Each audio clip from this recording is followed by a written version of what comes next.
Hey, good evening, everybody. Do a little sound check right quick. Yep, looks like we're good. Awesome. Hope everybody had a good week so far. Great weekend last weekend. We had some really good weather down here in Florida. Been enjoying the cool air. We haven't had this much cool air in quite a while, so it's nice. Hey, Rick, how you doing? Glad you made it tonight. Yeah, so, hey, Dave. Nice shot of your car for the thumbnail, wasn't it?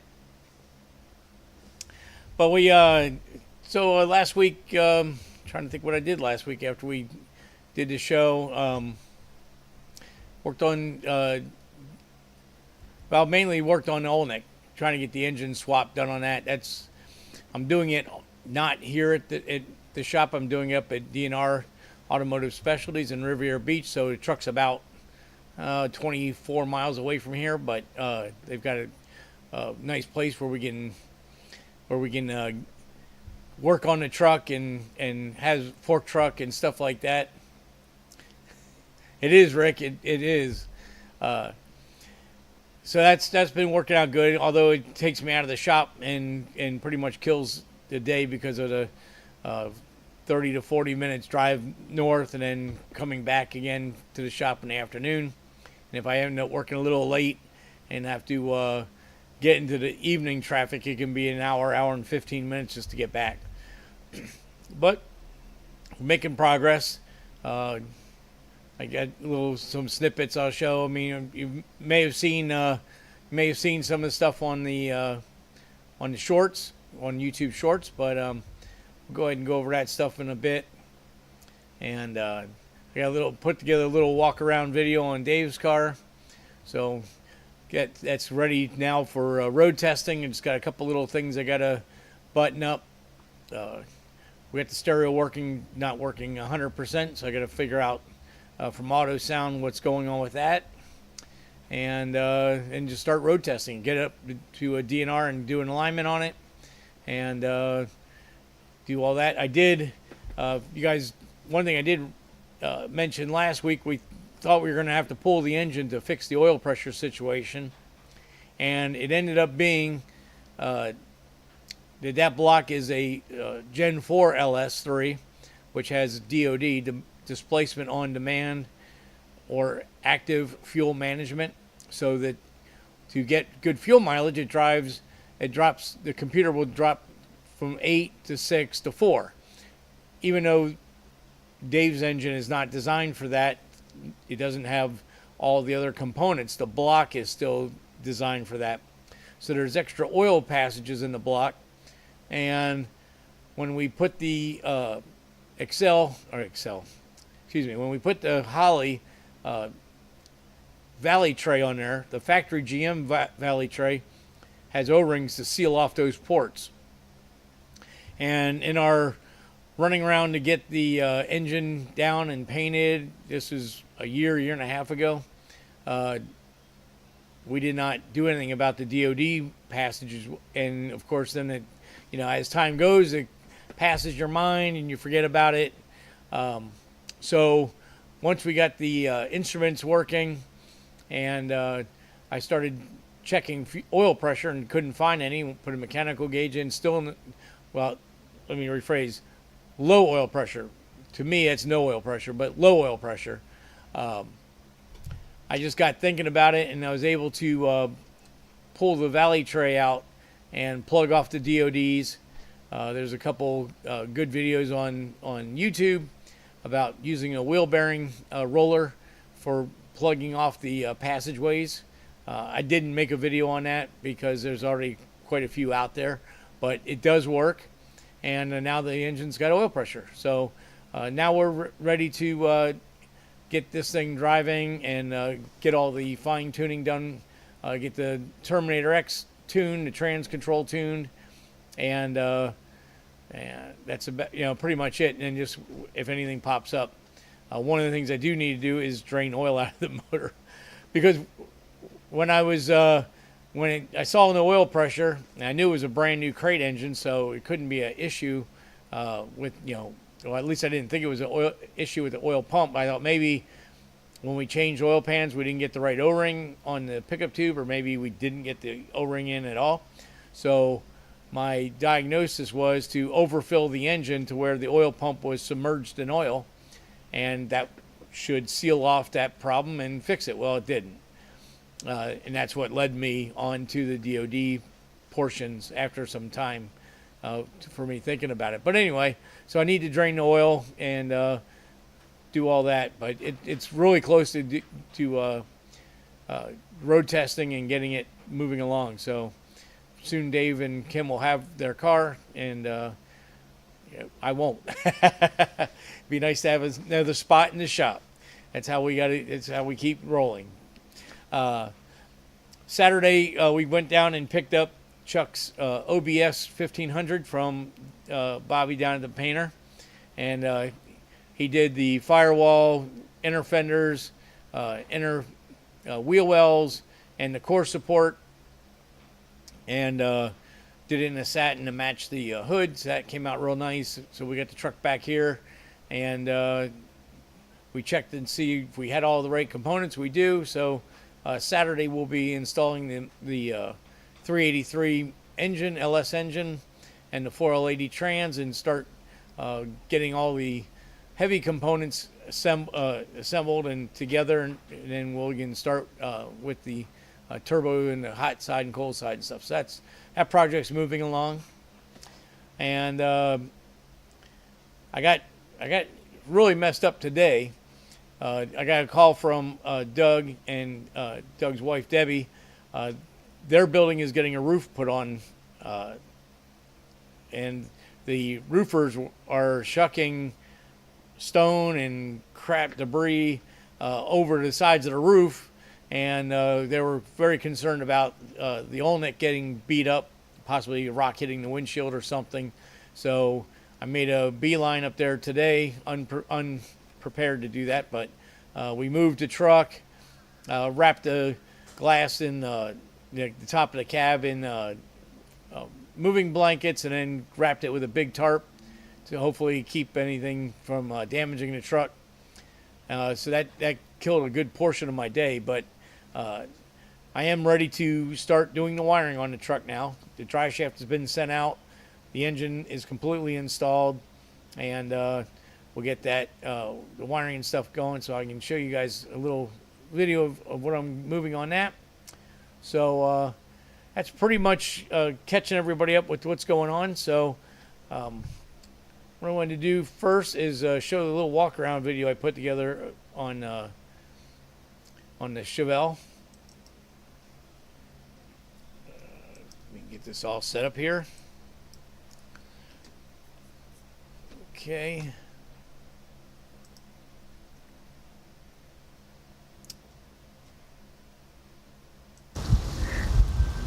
Okay, here's Dave and Kim's 69 Chevelle.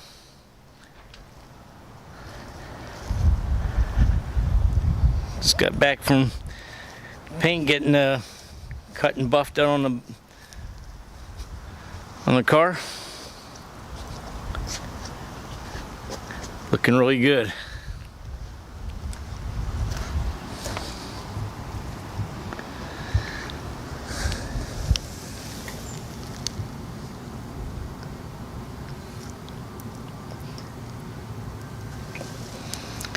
Real nice stance on the car.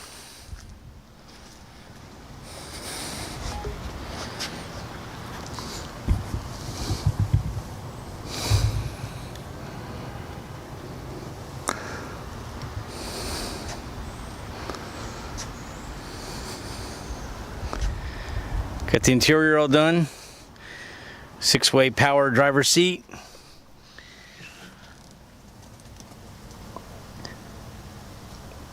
Coated digital gauges, vintage air,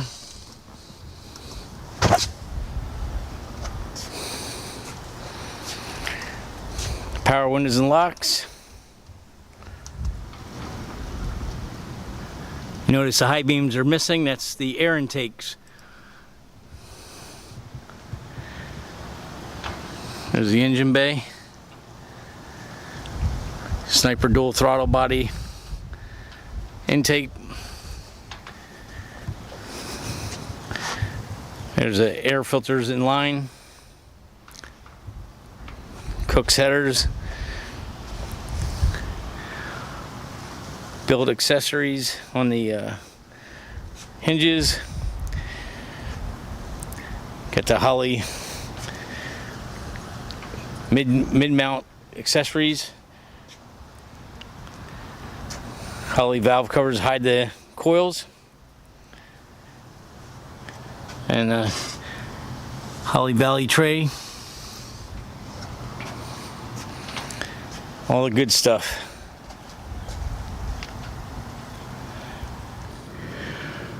Complete Ride Tech suspension with coilovers, muscle sway bar.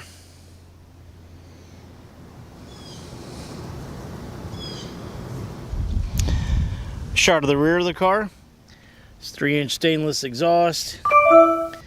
Charging lug since the battery is mounted in the trunk.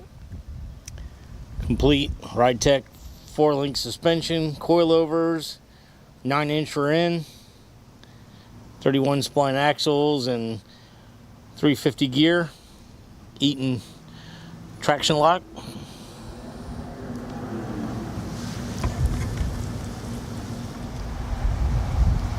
All LED lighting in the car. Wheelwood brakes with polished calipers. There's the front with polished calipers. So we got power windows.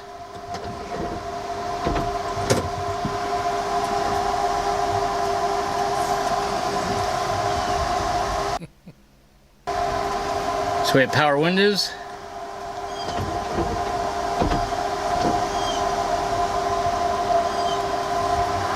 And we have power window switches over here.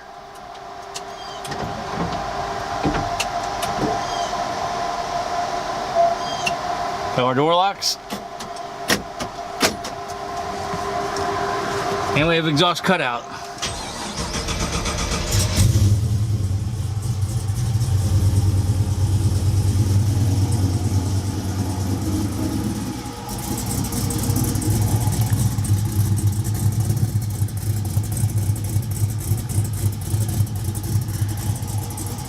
Good sounding exhaust.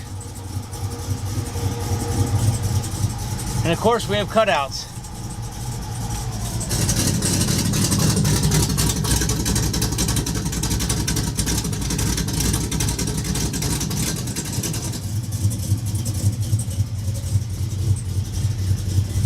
Everything's working really well.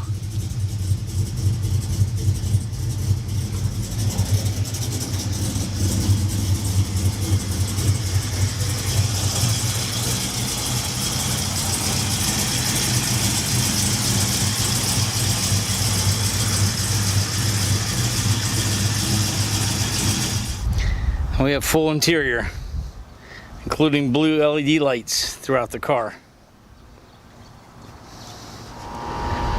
Overall, the car is coming out real nice. Still got some little fine tuning to do. Got to drive it about 100 miles, make sure we get all the bugs worked out of it. But it's going to be a real nice hot rod.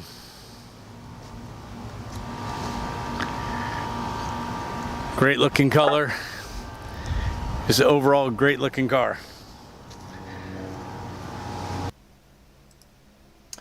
Yeah, so that was the little walk around I did, and unfortunately I missed in the editing. There was 2 blank spots, and I ended up putting the piece in where the window crank handle still. I don't think we have the right clips in those, Dave, because they hook and then they don't. So, you know, nice China parts. So we're gonna have to see about getting some better clips for those. Thanks, Ryan. It's coming out great. Fortunately, like when you saw the wheel pictures, we haven't cleaned the car. It came back from the body shop, and it went to the interior shop, and it came back to us. And so it hasn't been really washed and detailed yet. But it's getting really close. So like I said, those are little things that I got to address. The window cranks, you lock them on and then you go back and move them. But you guys have probably had the window cranks, GM window cranks off. They get that little snap ring in or a little clip that holds those on, and these aftermarket ones, the clip wire is very tiny, and it doesn't seem like it grabs around the shaft properly. So that's something I'm going to definitely have to work on. But it does work until you want to show somebody. But at least the switches on the dash work now, so you don't have to use the handles on the doors. But yes, that thing's getting really close to, like I said, alignment. Dump the extra oil out of it, and then start road testing this thing and get it all finalized so Dave can take it home. And Dave said, yeah, his wife has seen it, but she hasn't heard it running. But, I mean, in that video, it sounded pretty good. It didn't sound really loud. And I did adjust the TPS or the IAC so it doesn't whistle once it's got temp in it. When it's cold, there's not much we can do about that. One, I guess, bad thing with the silence, with the tubes, is it kind of echoes them. So, DJ said the slots aren't deep enough on the shaft. Okay, well that may be too. So we'll work on that. We'll get those things straightened out, and then we'll go from there. If it's the shafts, we should go ahead and call Relic Power Windows and see what they say about that. In fact, now that you mentioned that, I will reach out to them and see what if they have any words of wisdom for us on that. But coming along good. To do some wheel polishing and a few other little things, and we'll get this thing all sorted out and in your care and custody there, Dave. So did a let's see, where am I at here?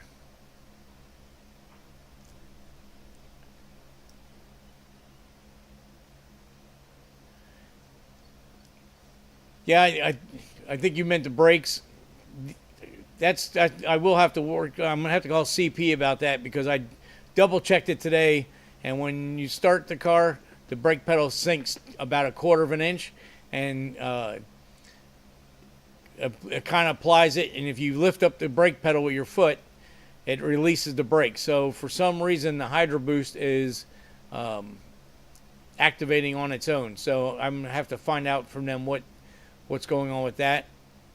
Maybe the valving in the pump is flowing too much pressure or volume, and see what that does. Oh, okay, the back window cranks. See, and that's the thing. If those back window cranks are popping off too, then I don't know if it's the groove not being deep enough. I think it's the clip not being strong enough to lock them in.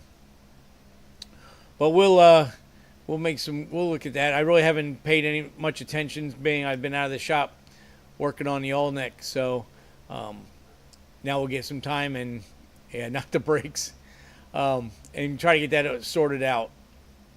So let me pull this up. So I was gonna.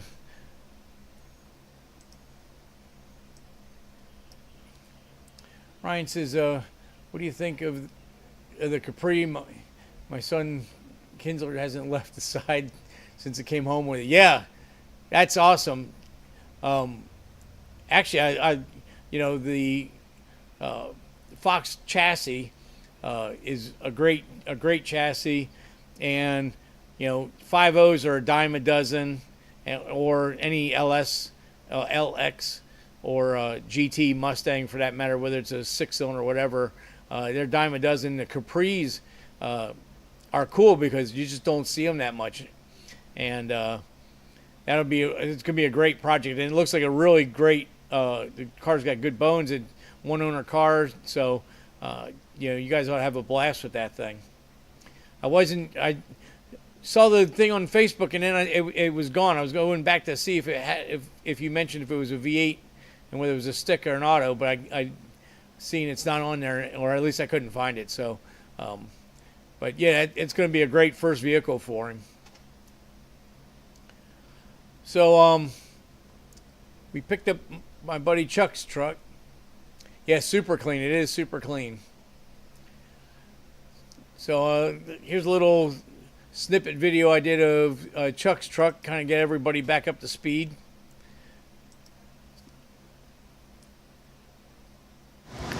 Okay, we got Chuck's truck back from the body shop getting the engine bay painted. So there's a good rear end shot of the factory 8.5 inch with the QA1 suspension, coilovers,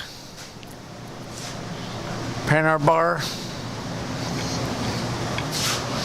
3-link suspension,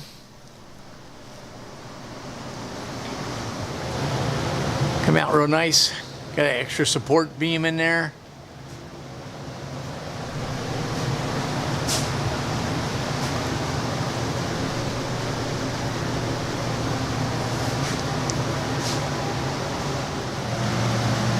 QA1 front suspension, coilover shocks, 14-inch wheelwood brakes, side shot of the truck. There's a good shot of the 6-piston 14-inch wheelwoods in the front, 4-piston 14-inch rotors in the rear. And there's a picture of the engine bay.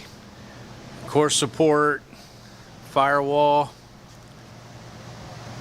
under the hood, inner fenders, and wheel wells, all painted up in a satin. And there's QA1 uppers.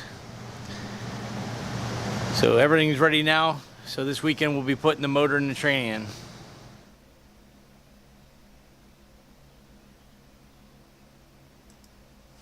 Yeah, so that was a little teaser video on Chuck's OBS.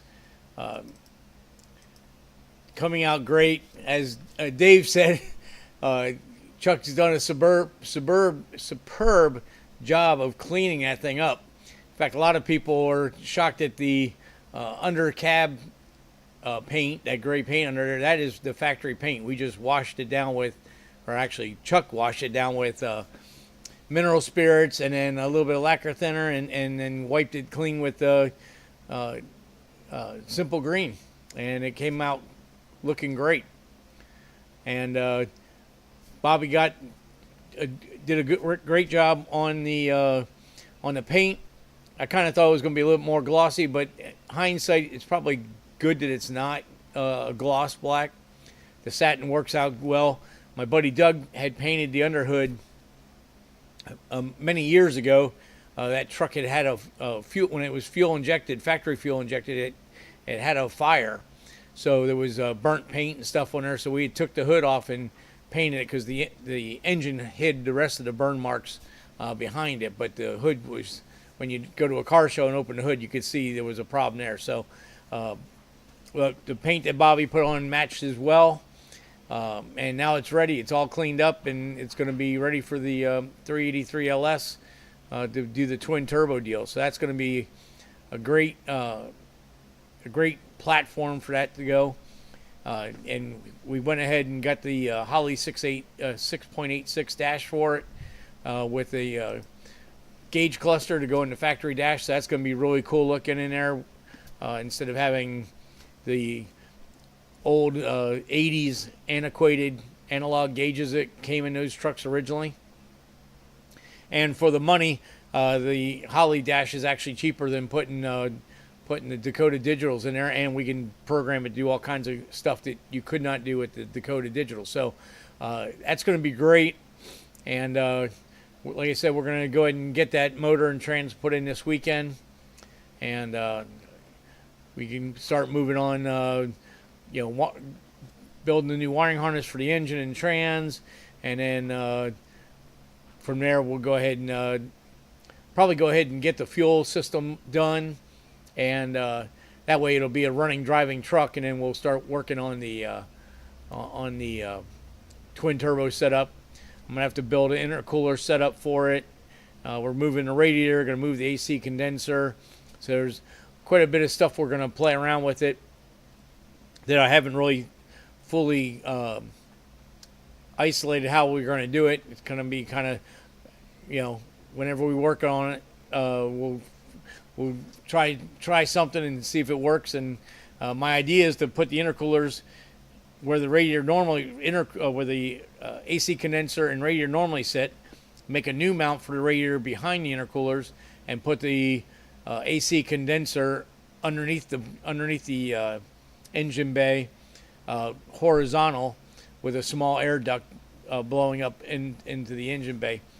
So that should work out real well, and make it AC work good and not push too much heat through the intercoolers and stuff. But that's going to be a fun project now that we're moving along with that. So that'll be really cool. Ryan, I see you said HO50, and I believe you said it was an 86 Capri. So if you guys are going to do any hot rodding to it, a couple things. One, you want to pull out the ECU, which will be in the passenger kick panel, and you want to make sure it's got an A9L calibration ECU in it. If not, pick one up and put that in there. That's has much better. The 86 HO and the 87 up HOs looked the same on the outside, but the programming wasn't the same, and the engines are nearly the same, but not completely. So the 86 version still had cast or hyper-utic. 83 factory Holly. Okay, so good. No ECU, perfect. So that motor still, again, is going to have the hyper-eutectic or cast piston in it. I believe the 83 is a hydraulic roller motor. So it'd be a good foundation to build off of for sure, and something he can play with. And then if you guys wanted to get into making any real horsepower out of the motor, the thing to do would be to pick up a 87 to 93 50, which would then have the forged pistons in it, and those motors are capable of making 500 horsepower without changing any of the engine internals. She's basic, right? Well, that's great. I mean, it's great to have a car that's almost untouched so that you don't have to backtrack what other people have done to it. That is always a crazy amount of work when you pick up a used car and you have no idea what's been done, and then you find out it's had 2 or 3 alarm systems in it, it's had stereo changes, somebody's been in the engine, you don't know what's going on. Being a one-owner car, I don't think you'll, and you know the person, so you'll be able to get all the information of what it's at, what it needed and stuff. Okay, yeah, spare 92 engine, complete, great. So I mean, you guys are in good shape with that thing. And the coolest thing about it is being a Capri, there's not going to be a lot of people around with the same car, so it's going to be, it's going to catch a lot of people's eye. And he's going to have a lot of fun with it. And they're great foundation or platform for building into a hot rod, because you can buy everything for that car. And the performance parts are dime a dozen. So one tidbit, I didn't see if it had T-tops or not, but one of the things you want to do is build a set of frame ties for that car. And you don't have to buy them. I, back in the day, used to build frame ties for those cars, a weld-in deal. So hit me up, and I can I have to pull up some old notes, but I've got my old design sheets, and basically I take a heavy wall 1x2 rectangle box tube, and you put it in a press with a piece of round bar on there, and I've got the dimensions where you bend it, so you put a small bend in the front and a small bend in the opposite in the back, and that way it lays against the factory frame, and you weld it in and stiffens the crap out of the car. I never sold them directly, but I sold them through a speed shop that did a lot of Mustang stuff, and they sold. I mean, I can't even think about how many sets of those things I made. Yeah, so yeah, sunroof is good. So it's way better than the T-top. But yeah, frame connectors are a really good thing to put on those cars.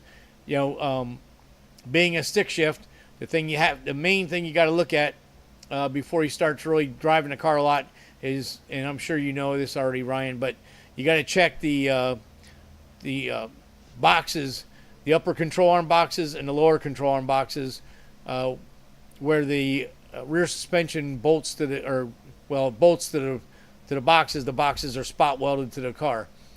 That is the one issue with those cars, that when you start dumping the clutch, especially if you put sticky tires on it, it'll rip those rocker boxes out of there. But you don't have to go to the extreme of putting in aftermarket stuff. You just got to go in there and seam weld all the components where the spot welds are. So again, you know, if you want, hit me up and I can get some pictures. I can show you where to attach all that. You just have to pull the rear seat out. You don't have to take a lot out. Lower's cracked. Well, so one good thing is the way I made my frame ties, it ties into that lower box there. So all you'll have to do is weld up all the cracks and then put the frame ties in, and you'll be dialed in. And the frame ties literally, once I send you my drawings, you could go to a metal supply house and probably for $25 buy all the material you need to build the frame ties. So, but that's you know, that'll be going to be a great father-son project. It's going to be something he's going to remember for the rest of his life, and he's going to have a lot of fun with the car too. So, congratulations, Kinsler. You're going to love that thing. So, going to kind of catch you guys up on speed on the on Oleynik.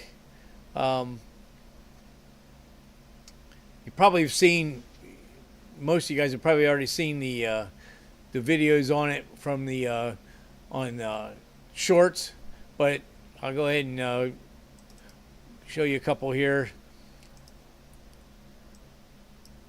Starting off when I pulled the front sheet metal off. Right, that is going to be the best part. Yep, enjoy it. I have girls and we tried to do some car stuff together, but yeah, you know, at least they do know how to change oil and change a tire, so that's a good thing. But we weren't able to really get any builds together. So anyway, so here's some little short videos I put together on the truck, getting it ready for the engine swap. Okay, so this is the start of the engine installation in the Oleynik vintage race car hauler. I went ahead and removed the front sheet metal already. Didn't get that on film because we were having rain coming and I had to get it done apart so I could stay on schedule. But with the front cap removed, now we can start removing the 366 engine and Fuller 5-speed manual transmission and start installing the 8100 and Allison automatic. So let's stay at it. So that was the first one, just taking it apart. As I said in the video, we had rain coming in, and the first day I wanted to get the motor out of the chassis so that we could pressure clean it and everything. So I didn't get any video on taking the sheet metal off, although that's really not all that critical. But the big reason two reasons why we took the sheet metal off the front. One, because I was able to pull the engine and transmission out as one unit, because as you'll see in the next video, it's a big unit. But two, the A-pillar on the passenger side is rotted really bad. And so from AMD metal, we got the whole door surround and a new door. So once I get the engine in, the body shop's going to get it, and they're going to repair that A-pillar and put a fresh door on that side. So that'll be a good deal. So here's the motor and trans coming out. All right, so we get the motor coming out. That's the best engine hoist you could use. But the engine training's coming out.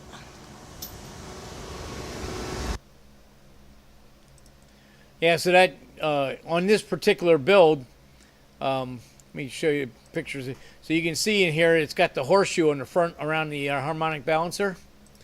And then the bell housing, which is cast iron, is where the main mounts were on the sides of the bell housing, kind of like a Tri-5 Chevy, but way substantial, more substantial. And then in the video I said it's a Fuller, but actually it was a Clark 282 transmission. So a big, huge, medium to large duty truck transmission. And because the truck has side boxes on it, when it's on the ground, you can't even slide underneath it on your back, let alone on a creeper. So there was no way, even though I was able to elevate the truck, that the training was going to come out the bottom, nor did I have a trans jack that would be able to handle that kind of weight. So it was just easier to pull the whole unit out as a complete deal and put the new unit in the same manner.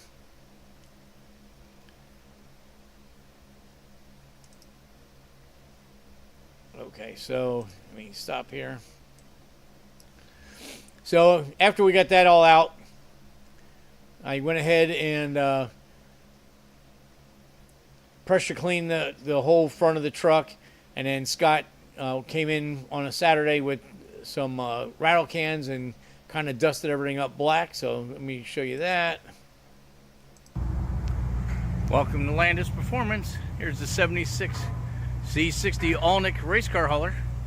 Got the motor and trans pulled out. Did some pressure cleaning. Put a little skim coat of some black paint just to dress it up a little bit. Now we'll be putting in the 8100. There's the 8100. Sorry, Allison transmission, getting ready to go into the truck. Let's get it done. Kind of screwed the pooch on that one. So one thing is, let's see, there it is. So there you can see the main cross member that was in there to hold the support the engine. And actually, I was able to reuse that and make that a trans mount at the back of the transmission. So that worked out real well. I just had to make some new frame mounts for it to bolt to the frame. And then where I screwed up here, so here's the new engine. The 8100 all ready to go in. The Allison transmission getting ready to go into the truck. Let's get it done. So that was that part. And then I went back up and got the new engine in, and kind of made a dual purpose deal out of it. So I moved that horseshoe to the back of the transmission and drilled holes in the middle and bolted it to the Allison transmission mount where it's in the conventional place by the tail shaft. Mounted that to the frame. Then I located the engine with that horseshoe ring, and then built motor mounts on the sides of the block. And then I decided, why not just leave the horseshoe in? So now the motor's got 5 points of mounting. So that should make out real good. So here's a little video on that. Well, here's the Oleynik 1976 C60 truck with the new 8.1 liter in it and Allison transmission behind it. Just about ready to start wiring this thing up. Got motor mounts built, training mount built, start doing exhaust and wiring, and we'll have this thing running here shortly. Check out more videos on the channel. See ya. So you can see here, universal side mounts for the motor mounts, and then I made brackets that went into the frame and welded them in front and back out of a 3/4 inch 3/16 plate. So I think the motor is going to be good. I don't think it's going to go anywhere. Originally, the driveline is basically all 2004 8.1, and I was trying to keep everything, including the engine mounts, the same, but the truck mounts just weren't going to work. Plus, with these shorty headers that we got, that wouldn't work either. So, with the 3-bolt mounts, it worked a lot better. And you see I got the alternator and the power steering all set up. I don't have the air compressor brackets yet, so that's something I got to work on yet. I started piecing together the exhaust, and I got to get some more tubing, but I got the down pieces all formed up. So that's going to be next, but we're getting really close to doing the wiring and stuff on that.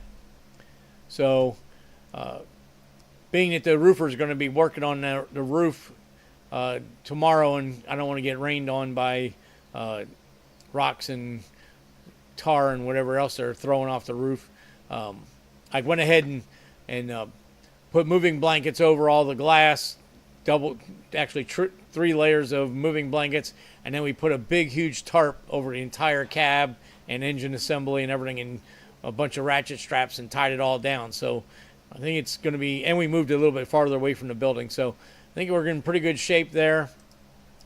And so we'll see how that all works out. So my next thing to do is to build the wiring harnesses and stuff like that. So here's a little snippet I made for that. For the Oleynik project, got to build the TCU harness for the Allison, make a mount for the Terminator X for the engine control, and a console for the shifter. So my initial drawing is going to be an aluminum box with the shifter and both ECUs mounted inside the box.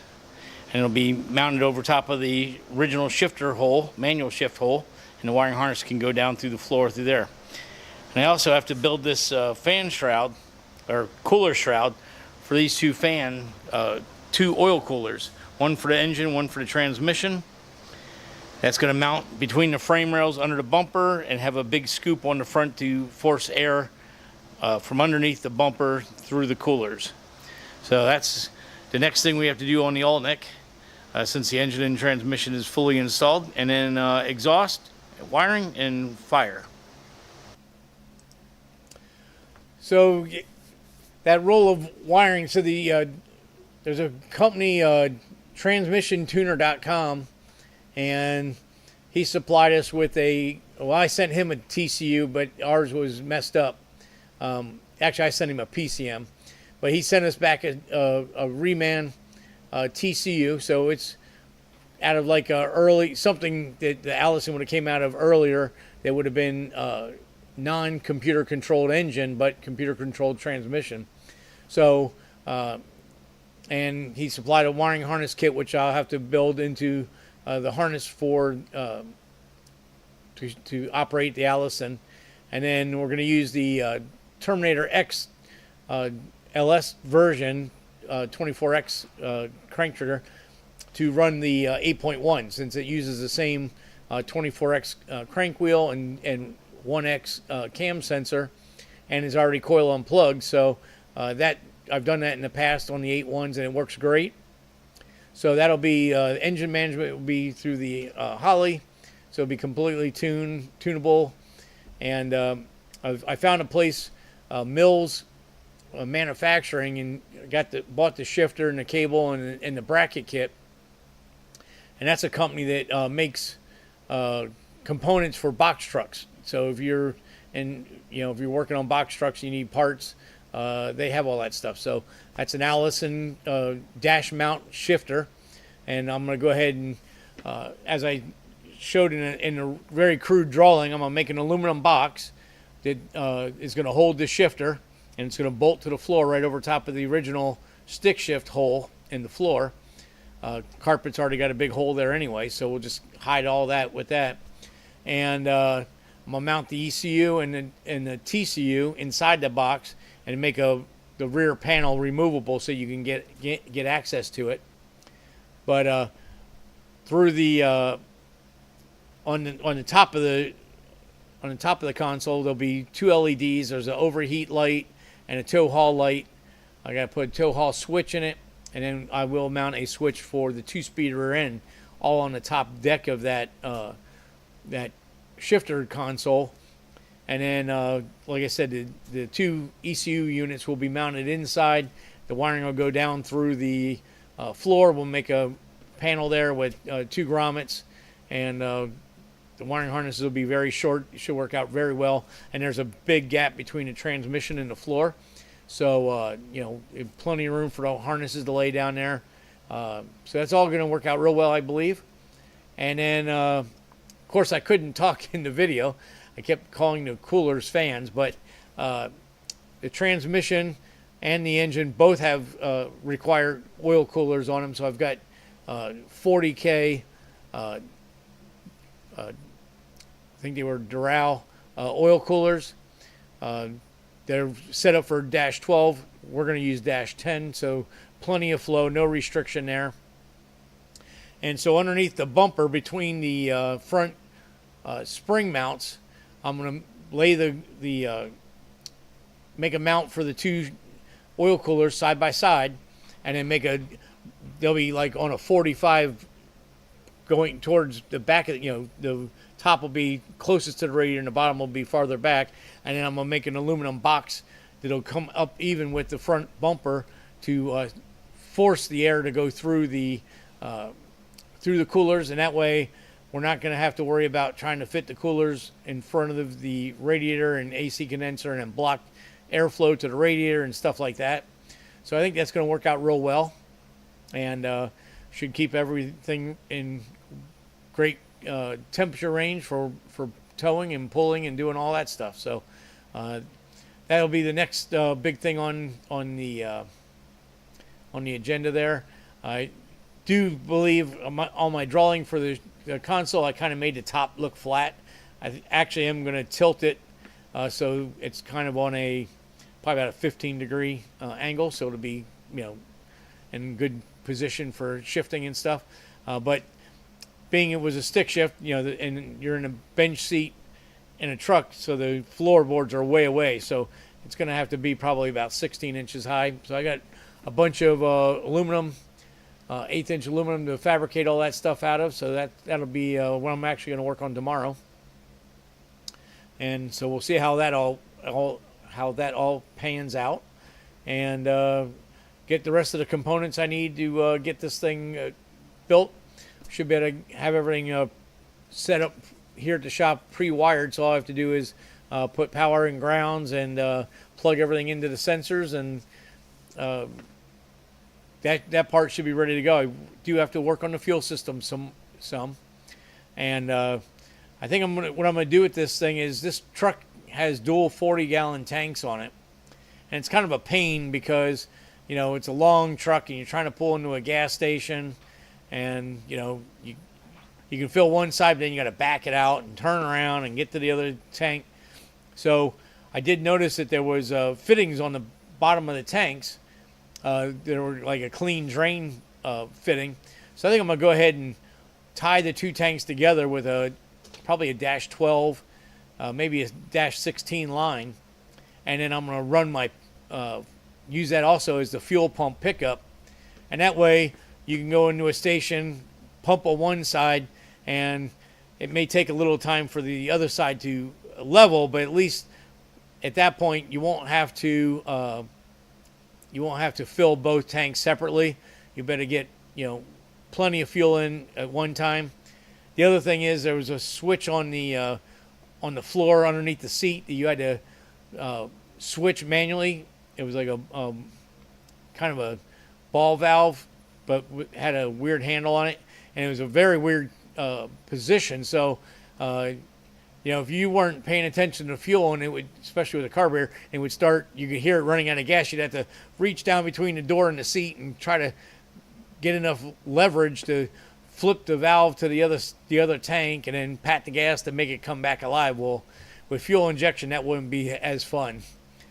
You're not going to be that lucky having fuel bowl capacity to let you know when you're running out of fuel. So I think it's going to be far better having both tanks tied together, and it'll just make everything a lot easier, I think, instead of having to put a switch valve and having to switch tanks and all that stuff. Just do them both and put a Y in the return to both tanks, and that'll be simple because it's already all hooked up for that, and that'll work out great. Even if it fills one tank faster than the other, doesn't matter, because the the transfer line on the bottom will keep them balanced anyway. And the nice thing is the frame that the fuel tanks sit on is lower than what the hose will be, so it'll be protected. But I'm going to go ahead and put a reinforcement frame across, so that if anything were to come up from underneath the truck, if you run over something like that, it'll have a big steel guard to keep anything from hitting the fuel line, creating a problem. So that's kind of gets everybody caught up where we're at there. Unfortunately, with being out of the shop and getting these other couple projects moving along, again this week I didn't really get any good tech tips for us this week. I am definitely trying to get something going though. I definitely mine's kind of a little foggy on what next to do. Luckily, when I'm doing a build, I run into stuff sometimes, and that makes it easy to figure out what we want to talk about. But being that I've been out of the shop and it's just doing engine swaps and stuff like that, there's not a lot of technical stuff that needs to go into that. But so at some point, I think I might just kind of re-go over some of the original stuff that we went over over a year ago. So now that we're on episode 90, so that's almost 2 years of live shows. So I'm sure it wouldn't hurt to go back over that. In fact, while I'm sitting here talking about this, while I'm making this shifter console, maybe I will show you some aluminum welding tips and tricks, and show you laying out this shifter console and getting that all set up. So that may be a good one. And the cooler mount and air duct. So that would probably be one of the first things we'll do. See how far I get this week. But yeah, those will be coming soon. So we'll see how that all works out, and we'll go from there.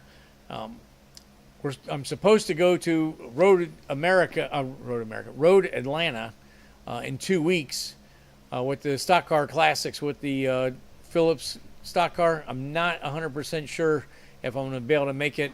The car needs a few things to be done to it, and with the workload I have right now, I really can't see closing the shop down to work on my own stuff to get that car done. So we'll see. I'm registered for it. I'm paid for it.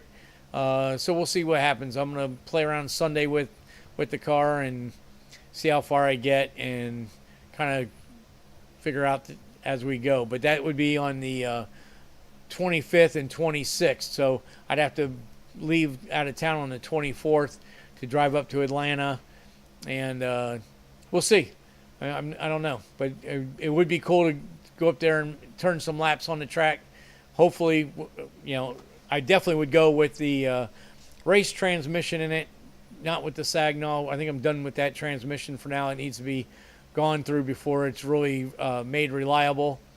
But I have to switch trannies. Got to switch clutch disc because the Sagnol is a 10 spline and the Tex Racing is a 26 spline, which I already have the the clutch disc. So that's just a matter of taking the bell housing out, changing the disc, putting it back together. So that wouldn't be horrendous, and already have the shifter already on the Tex Racing trans, so that should all be pretty easy. I believe I have the correct yoke. That's going to be one of the things that I'm going to have to check, because if I don't have the correct yoke, that could throw a wrench in there. And then just realign the car and move the lead around and stuff like that to set it up for road racing. But we'll see. That may be something next week. We'll see what happens on Sunday when I play around with that. So that's about it of what I got this week. Ryan, you'll have to send me some pictures. I can show everybody on the channel if you don't mind, on you and your son's project. That's going to be awesome.